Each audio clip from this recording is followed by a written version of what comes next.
这是一个49岁的一个女性啊，那因为她是在家里的时候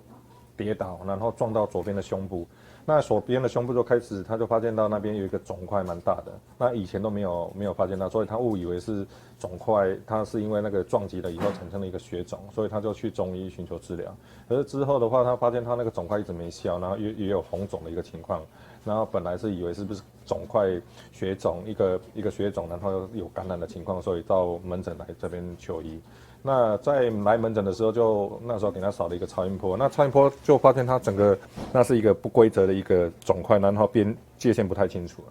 那无法去分辨它到底是发炎还是说是肿瘤的一个情况，所以就给他安排了做一个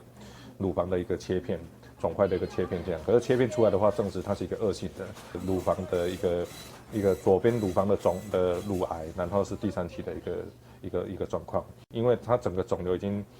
侵犯到了下面的一个肌肉层的一个组织，所以可能要先用化疗的方式把它肿瘤先缩小下来。那等它缩小的差不多了以后，才能再进行后续的治疗，再来开刀这样。